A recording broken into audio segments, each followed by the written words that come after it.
Hi there, I'm Michael from Hamburg, Germany. Hi. Hi. You've created a wonderful story. Domee, what was your first inspiration when what made you want to do Turning Red? Yeah, so I pitched Turning Red back in 2017 with two other ideas, and all of them revolved around coming of age stories with female protagonists, and I was really passionate about telling this type of a story of a girl going through puberty, of a girl coming of age, because when I was that age, I really wanted to have something like a movie or a TV show or something to watch that will explain what was happening to all the changes to my body, to my emotions, to my relationships. So Turning Red was just it was just inspired by my own life growing up and dealing with all of those big hairy changes. Lindsey, you have an impressive list of movies you worked on both at Pixar and Disney Animation. Bugs Life, Toy Story 2, Finding Nemo, WALL-E and Pocahontas, and just to mention a few. And this is where we come full circle, because I once saw Pocahontas when I was in Toronto in a cinema.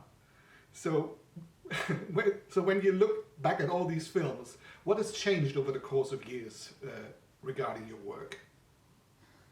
I feel like, there's been, the thing that attracted me initially to go to Pixar from Disney Feature Animation was the fact that when I saw Toy Story in the theaters, I was like, oh my gosh, I've never seen that before. And I was so kind of enthralled that they took a completely different approach to an animated feature that felt much more kind of relatable.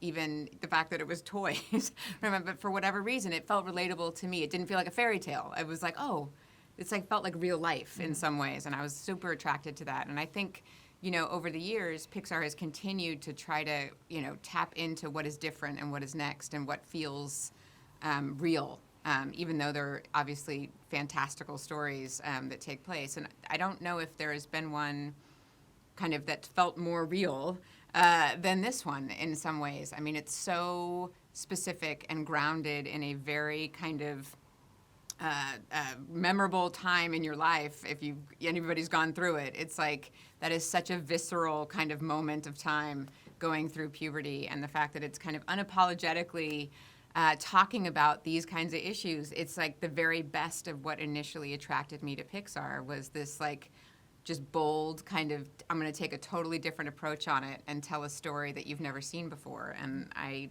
love that about this film. Domee, the film is placed in Toronto, and as I just said, I've been there, but it was 27 years ago. But when I saw the CN Tower and the